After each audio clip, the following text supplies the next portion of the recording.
शांत हो जाओ वरना शब्दुन सुनाई नहीं देगी। बगैर शांत हुए हमें कभी भी अपने अंतर से हो रही शब्दुन सुनाई नहीं देगी।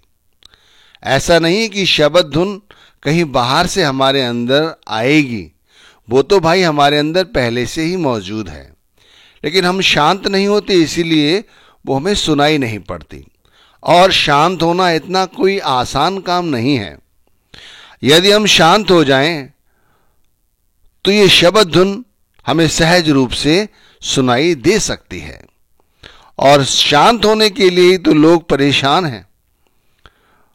बड़े बड़े लोग, बड़ी बड़ी संगत सदगुरु के पीछे पीछे दौड़ रही है कि वो चाहते हैं कि अंतर में जो हो रहा है द्वंद्व वो शांत हो जाए।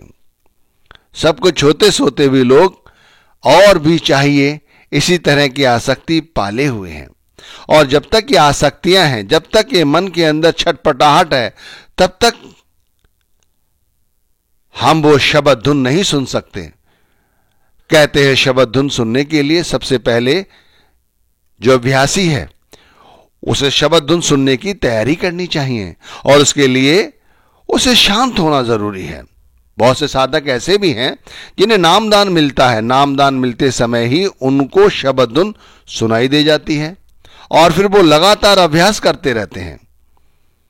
लगातार अभ्यास करते करते एक अवस्था ऐसी आ जाती है कि वो रोज रोज और हर वक्त शब्द धुन सुनते रहते हैं। अगर आपका उनके साथ वार्तालाप हो तो आप पाएंगे कि वो जरूरत पड़ने पर ही बोलते हैं। ऐसा नहीं कि तुम चुप हो जाओ तभी कुछ बनेगा। अगर ऐसा होता तो सारी दुनिया चुप हो गई होती, मौन हो गई होती। अरे भाई, यहां अंतर के शोर की बात की जा रही है, अंतर के शोर की। हमारे अंतर में हमेशा ही इतनी कामनाएं हैं, इतनी आसक्तियां हैं, इतनी तृष्णाएं हैं, वो कभी शांत कहां होती हैं। भाई, हम रात्रि को सो जाते हैं तब भी हमारे अंतर में वो सारी की सारी आसक्तियां जागृत रहती हैं, और देख लो हमें तरह तरह के स्वप्न आते हैं। इस शोर को बंद करना है, इस शोर को बंद करना है, और वो जो हमारे अंदर शब्द धुन हो रही है वो ऑटोमेटिक प्रखरता के साथ हमें सुनाई देने लग जाएगी। तो भाई, शांत कैसे हो? कोई तरीका, कोई साधन है? लोग कहते हैं कि हम सब कुछ देने को तैयार, हम बहुत कुछ कर सकते हैं। अगर हमें शब्द धुन सुनाई देने लग जाए तो हम बहुत कुछ कर सकते हैं। भाई, शांति के लिए तो हम यहां जाते हैं, वहां जाते हैं, ये पिकनिक करते हैं, वो पिकनिक करते हैं। हमने उस गुरु की शरण ले रखी है, उस देवता को हम मानते हैं। भाई, तुम जहां भी जाते हो मुबारक है, कोई मनाही नहीं है, लेकिन तुम्हारा काम बनना चाहिए। हमारा काम नहीं बनता, फिर जहां खड़े थे वहीं पे हैं आज भी। कबीर साहिब कहते हैं, सहजे ही धुन होत है, हरदम घट के माही, सुरत शब्द मेला भया, मुख की हाजत नाही। सहजे ही, इस सहजता के लिए क्या है? वक्त के पूरे सदगुरु द्वारा दिए गए नाम की भजन बंदगी करना। हम भजन बंदगी करते हैं मन के साथ, मन नहीं, मन को अलग हटाओ। सुरत शब्द मेला भया, सुरत को आगे लाओ, शब्द का सुमरन करो, शरीर को आगे लाओ, आत्मा को आगे लाओ। मन जो ताकतवर है उसे, जो हमें संसार में दौड़ता फिरता है उसे अलग करो। सुरत शब्द मेला भया, इस तरह नाम का सुमरन करने लग जाओ कि गुरु की याद बने, परमात्मा की याद बने, परमात्मा दिखाई पड़े, सदगुरु दिखाई पड़े, सदगुरु का सूक्ष्म रूप दिखाई दे। सहजे ही धुन होता है। फिर क्या होता है? एक अवस्था ऐसी आ जाती है कि हमारे अंतर में जो हम सिमरन करते हैं गुरु नाम का, वो बंद हो जाता है। आंखों के पीछे हमारा ध्यान टिक जाता है और फिर नाम का सुमरन बंद हो जाता है, और इस बंद होने पर इतनी प्रबलता के साथ शांति आती है कि हमें शब्द धुन सुनाई देने लग जाती है। कितना है? इतना सा है। पर विश्वास के साथ, आस्था के साथ सुरत शब्द मेला भया, एक ऐसा मेला अपने अंदर से लगाओ कि गुरु नाम को ऐसी रटन लगाओ कि वो शब्द धुन जो हमारे अंदर पहले से ही हो रही है वो हमें सुनाई देने लग जाए। हम शांत नहीं हो पाते, बहुत कोशिश की, हम शांत नहीं हो पाते। जब वक़्त के पूरे सदगुरु का पल्ला पकड़ लिया है तब शांत क्यों नहीं हो पाते? कमी कहां है? विचार करो। कमी हमारी सोच में है। हमने जब नाम लिया तो हमने अपने सदगुरु को अपना सबसे पहले मन ही समर्पित कर दिया। अभी तक हमारी ऐसी सोच नहीं बनी। अभी हम अपने मालिक हैं। अभी तो हमें अपने गुरु का चाकर बन जाना था। जैसा गुरु ने कहा हमें वैसा ही करना चाहिए था। जब तक हमारे पास हमारा मन रहेगा तब तक हम इसी तरह दुखी रहेंगे। अंतर में हो रही शब्द धुन हमें कभी सुनाई नहीं देगी। कहते हैं एक दफा राजा जनक ने यह ऐलान किया था कि जो साधु या संत उनको घोड़े पे चढ़ते समय ज्ञान करा देगा, हाँ उसे अपना आधा राजपाट अपना गुरु स्वीकार कर लेंगे। और कहते हैं कि उनके गुरु अष्टावक्र ने उनसे गुरुदक्षिणा में उनसे मन मांग लिया। यानी कि राजा जनक से गुरुदक्षिणा में उनसे उनका मन मांग लिया। और जब राजा जनक उसी घोड़े पे चढ़ने लगे तो गुरु अष्टावक्र ने उनसे कहा कि मैं चाहता हूं कि अब तुम इस घोड़े पे ना चढ़ो। और वो नहीं चढ़े, उतर के खड़े हो गए। फिर कहते हैं आओ और यहां मेरे पास आकर बैठ जाओ। वो आकर वहां बैठ गए तो उन्होंने उनसे पूछा क्या तुम्हें बुरा लगा? उन्होंने कहा नहीं गुरुदेव, मुझे बुरा क्यों लगेगा, मैंने तो अपना पहले ही मन आपको सौंप दिया है। अब बताइए कितनी बड़ी भक्ति है। हम अपने सदगुरु को क्या कभी अपना मन सौंप पाए हैं? हम जो कुछ करते हैं अपने मन के तावे में आके करते हैं। इसीलिए अभी तक इस मैं मेरी से ऊपर नहीं उठ पाए। जब तक अंतर में ये मैं मेरी की मैल नहीं निकलेगी तब तक ये शोर शांत नहीं होगा। और बगैर शोर के शांत हुए ये शब्द धुन भी स्पष्ट रूप से सुनाई नहीं देगी। कहते हैं जाप मरे अजपा मरे, अनद भी मर जाए, सुरत समानी शब्द में ताही काल नहीं खाए। कबीर साहिब कहते हैं एक दफा ऐसी स्थिति अपने अंदर पैदा करो, इतना अभ्यास करो गुरु नाम का कि जाप मरे। जो हम गुरु नाम का सुमिरन करते हैं वो फिर हमें सुमिरन करने की जरूरत ना पड़े। जाप मरे अजपा मरे, जुबान द्वारा करते हैं, अजप्पा करते हैं, कंठ द्वारा करते हैं, हृदय द्वारा करते हैं, ये सब बंद हो जाए, अनहद भी मर जाए, सुरत शमानी शब्द में ताही काल नहीं खाए। कहते उस जीवात्मा का काल तक कुछ नहीं बिगाड़ सकता, क्योंकि अपने अंतर में जब ये सब बंद हो जाता है उस शांति में ही वो शब्द धुन गूंजती है।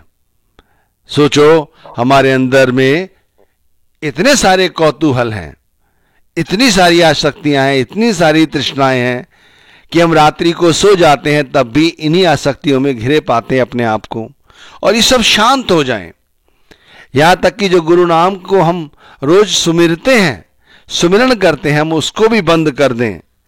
जुबान द्वारा करते हैं, गले द्वारा करते हैं, अजप्पा करते हैं, जिस तरह भी करते हैं सब बंद कर दें। एक ऐसी स्थिति है अपने आप ही बंद हो जाए। इस तरह हमारी आत्मा जो है वो हरि नाम से, गुरु नाम से जुड़ जाए, पूरी तरह से अंगीकार कर ले, फिर उसे जपने की जरूरत नहीं हुई। और कहते हैं उसी शांति में शब्द का सूर्य उदय होता है। वही शब्द धुन हमें सुनाई पड़ती है, शब्द का प्रकाश हमें दिखाई पड़ता है। बगैर शब्द के प्रकाश को देखे, बगैर शब्द की धुन को सुने हुए अभी हम वैसे ही हैं जैसे कल थे। अभी हमारा कहते हैं जो प्रमोशन होना चाहिए परमार्थ के मार्ग पे अभी नहीं हुआ, वही हैं हम। उसी तरह रोज माला के द्वारा या किसी अन्य तरह से गुरु नाम का सिमरन ही कर रहे हैं और कुछ नहीं। ऐसी आसक्ति, ऐसी तृष्णाएं, ऐसी इच्छाएं सदा के लिए समाप्त हो जाएं। फिर हमारे अंतर में शब्द का गुंजार होता है जो हम सुनते हैं, लोग सुन रहे हैं। बहुत से लोग सोचते हैं ये सब सुनी सुनाई कही कही बातें, ऐसा नहीं है। लोग सुन रहे हैं, जो करते हैं वो सुनते हैं। और इसे सुनने का, देखने का सिर्फ एक ही सरल रास्ता है जो सदगुरु ने समझाया है, शब्द प्रकाश दियो गुरदान, देखत सुनत नैन विन कान, जाको सुख सोई जानत जान, हरिरस मधुर कियो जिन पान। जिन्होंने इस रस को, इस हरि रस को, इस शब्द का सही ढंग से पान किया है, पूरा पूरा वक्त दिया है। भाई मैं कुछ और तो नहीं कहता, केवल भजन बंदगी ही तो कहता हूं, और आगे बढ़ने के लिए शब्द धुन सुनने के लिए कह रहा हूं, जो कि जरूरी है। कबीर साहिब ने भी कहा है, हमारे सदगुरु भी हमसे ये कहते हैं कि भाई बगैर नागा ऐसा करो, बगैर नागा कोई ऐसा दिन ना जाए कि हमसे सुमिरन भवन छूट जाए। हमसे रोज सुमिरन भजन होना ही चाहिए। हमारा सबसे बड़ा मुख्य कारण है, काम है कि रोज रोज सुमिरन भजन करना। गुरु ने नाम दिया शब्द प्रकाश दियो गुरदान, देखत सुनत नैन विन कान। हम इसे देखते भी हैं बगैर, और सुनते भी हैं बगैर आंखों के, देखते हैं बगैर कानों के, सुनते हैं क्योंकि हमारे अंतर से हो रहा है, बाहर से नहीं, अंतर से। और जाको सुख सोई जानत जान, जो सुन रहा है वही सुख को पा रहा है, सभी नहीं, हम नहीं, तुम नहीं, वो नहीं। अरे भाई, जो लोग अपने आप को इस तरह जोड़ चुके हैं गुरु नाम से, वही सुन रहे हैं और कोई नहीं सुन सकता। हमें शब्द धुन जरूर सुननी है, बगैर शब्द धुन सुने हमारा काम नहीं बनना है, ये बात समझ लो। नहीं तो जहां पर कल थे, मैंने कहा वहीं आज हैं, और ऐसे ही खड़े रह जाएंगे। इसीलिए सदगुरु ने जो समझाया है हमें वो समझना है, और ध्यान रखना, अंतर की मैल, अंतर की मैं मेरी बगैर समर्पण के नहीं आ सकती। इसलिए सबसे पहले अपने आप को गुरु को समर्पित करो। गुरु नहीं भूखा तेरे धन का, उन पे धन है भक्ति नाम का। स्वामी जी महाराज ने कहा है कि वक़्त के पूरे सदगुरु को तुम्हारे धन से कोई लेना देना नहीं, हमारी चीजों से उन्हें कोई लेना देना नहीं। वो तो हमारा ये देखते हैं कि हम कितनी भजन बंदगी करते हैं, उन पे तो धन है भक्ति नाम का, और उसी भक्ति नाम के धन के साथ हमें जोड़ के माला माल कर देते हैं।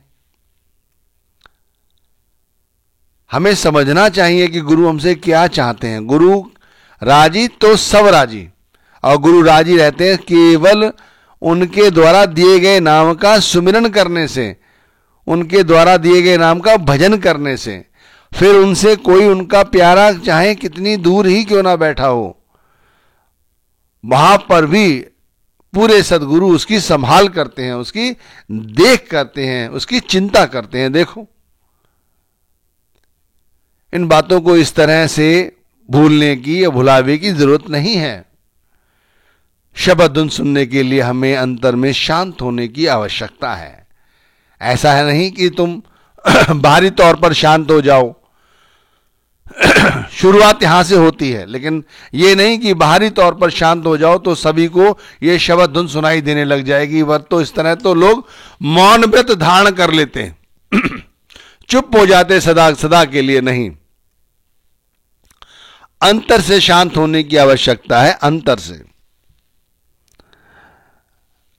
हमारा जो मन हमसे तरह तरह की बातें करता है, तरह तरह की चालें चलता है, उस मन को समझाने की जरूरत है कि अरे मन, तू जो गुमान करे बैठा है, तुझे पता है ये जो तेरा तन है ये भी एक दिन खाक हो जाएगा, और फिर इसी तरह तू 84 में भटकेगा। रे मन, अब गुमान क्या करना, तन तो तेरा खाक मिलेगा, 84 जा पड़ना। और बताइए कितनी सरलता के साथ बात हमें समझाई है। उसके बाद भी हम मन के तावे में आके वही सब कुछ करते हैं जो हमें सदगुरु मना करते हैं। हमें चाहिए कि हम अपने आप को सदगुरु को पूरी तरह से समर्पित कर दें। अपनी मैं मेरी जो हमारे अंदर बैठा हुआ अहंकार है वो सदगुरु को समर्पित कर दें। अच्छा है तो, बुरा है तो, जो कुछ होगा सदगुरु की इच्छा, परमात्मा की इच्छा, ये सोचकर गुरु नाम का भजन करने लग जाएं, गुरु नाम का सुमिरन